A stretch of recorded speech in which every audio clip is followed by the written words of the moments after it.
this side actually picks up a touch of green on it. It gets pretty dark. Right around here.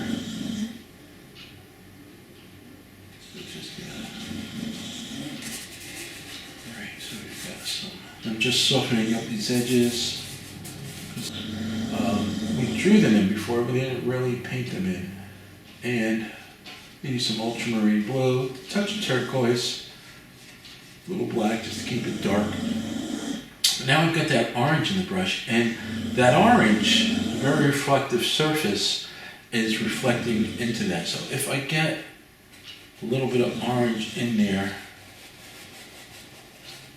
while I'm painting background, it'll be natural because that is what's happening in the on that background surface.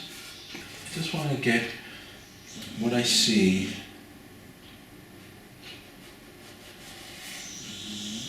in place.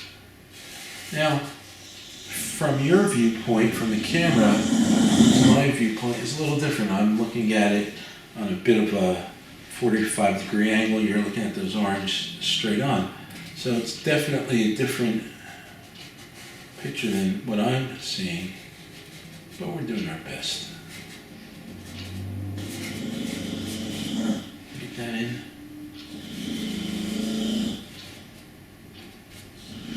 And then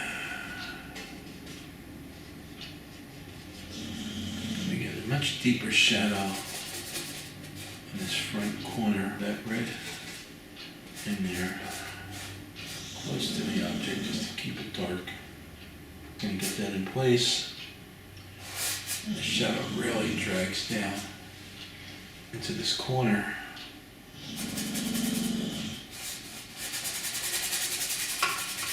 And maybe if I get some orange right close to the edge, it might make a little sense later.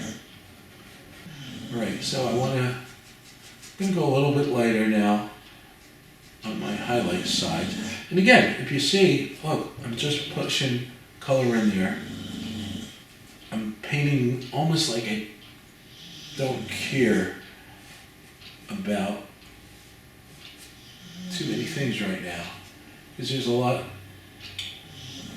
to work out the details later. So I'm just getting the light.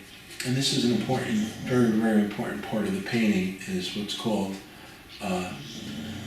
I explain it to my students as the marriage of the light side to the shadow. So when you're looking at an orange like this, there's a part of this that's the true color of the orange. Obviously on the shadow side, you don't see the true color of the orange because it's not getting the same, it's not getting light. On the light side, it's getting kind of bleached out a little bit by the light. So we have to figure out the color that brings the two of them together. And it's sort of a combination. It's not, I shouldn't say that, it's not really a combination. It's a specific color of where the shadow and light meet. It's generally deeper in tone than the orange itself. So what if I took a little orange, a touch of red, a little bit more orange and red. And right here, I'm going to lay that color just where the two meet. If I lay it in heavy enough, I'll have some to mix into the light and some to mix into the shadow. This color in art is called the penumbra, and it's a very, very valuable part of your painting. So we're going to get some on this side.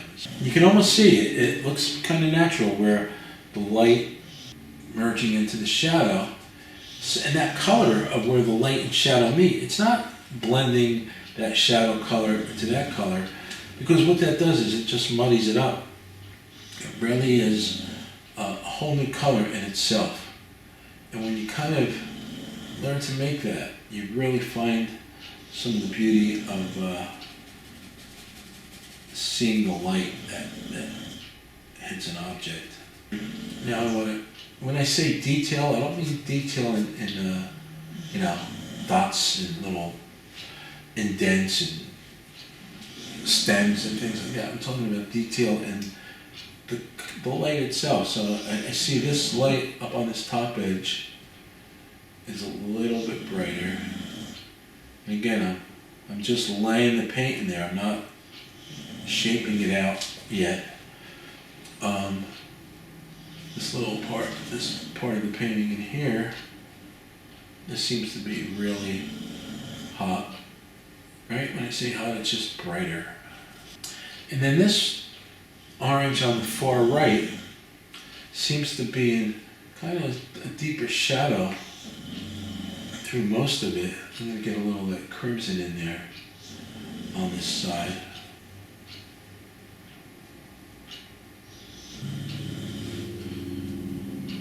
And this is in here now. I'm laying in some of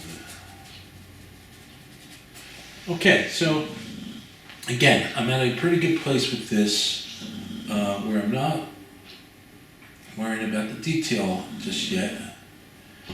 Now that I got, rid of all that white, I can really see what's going on in that background much better. I think we're going to go a little bit lighter on this corner.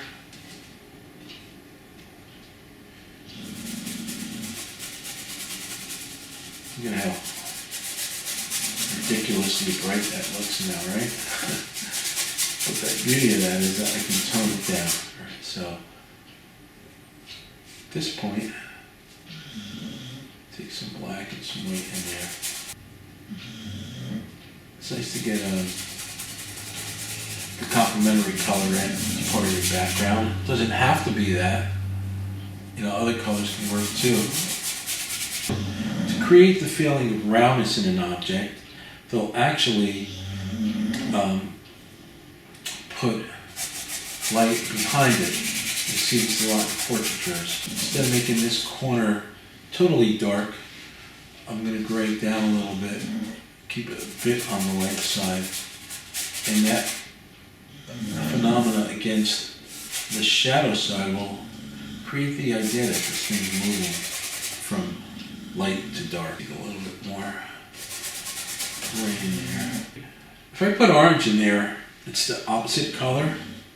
Might work, but I'm thinking if I go a little bit darker with some of that red in there, so that little red and purple, and that kind of really tones it down. Just pull that all the way over here. Even though that's the source where the light's coming through, sometimes we have to do things on our canvas to create that illusion, right? So